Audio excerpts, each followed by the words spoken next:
শিব মন্দিরের সামনে সুশীল দাস সকাল আনুমানিক 7:30-8টার মধ্যে হঠাৎ করে স্করপিও ওটা ড্রিঙ্ক অবস্থায় মানে এটা মানে যেভাবে ড্রিঙ্ক করেছে ড্রাইভার সঙ্গে যারা সবাই ছিল পিছে যেটা ভাবে শোনা গেছে শুনছি যেরকম স্পটে শোনা গেছে ড্রিঙ্ক অবস্থায় পুরো পজিশন ভালো না একটা মানে ফটোতল একটা সাইকেলকে প্রথম ধাক্কা মারবার নিয়ন্ত্রণ হারিয়ে এখানে এই গাড়ির পিছনে ওই যে সুশীল দাস গাড়ি কাম করতেছে ওনাকে ডাইরেক্ট আগে ধাক্কা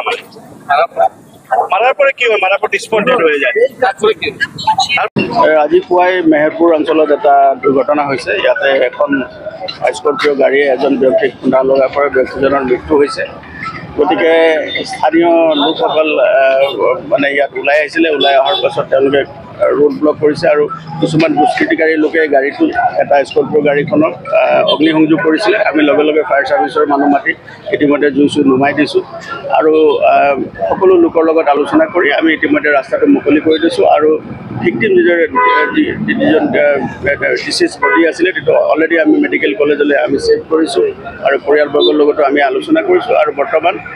ৰাস্তাটো সম্পূৰ্ণৰূপে খুলি দিছোঁ আৰু ফায়াৰ ছাৰ্ভিচৰ দ্বাৰা অঞ্চলটো আমি য'ত জুই লগা অঞ্চলটোত আমি সম্পূৰ্ণৰূপে মানে তাক ধুই চফা কৰি দিয়া হৈছে আৰু বাকী যি অনুসন্ধান কাৰ্য আছে সেয়া আমাৰ চলি আছে আৰু যাতে যি ভিক্টিম আছে বা ভিক্টিম পৰিয়াল আছে তেওঁলোকে যাতে ন্যায় পায় তাৰ কাৰণে আমি সকলো ধৰণৰ আমি তেওঁলোকক আশ্বাসন দিছোঁ আৰু তেওঁলোকৰ কাৰণে আমি যিখিনি কৰিব লাগে সেইখিনি কৰিম আৰু সেই আইনগতভাৱে যিখিনি কৰিব লাগে সেইখিনি আমি অলৰেডি প্ৰচেছ কৰিছোঁ আৰু কোন দুষ্কৃতিকাৰীয়ে যিখন চৰকাৰী এখন বাহনক তেওঁলোকে অগ্নিসংযোগ কৰিছে যিটো আমি গম পাইছোঁ। গতিকে সেইটোৰ বিৰুদ্ধেও আমি বিহিত ব্যৱস্থা ল'বলৈ তৎপৰ আছোঁ।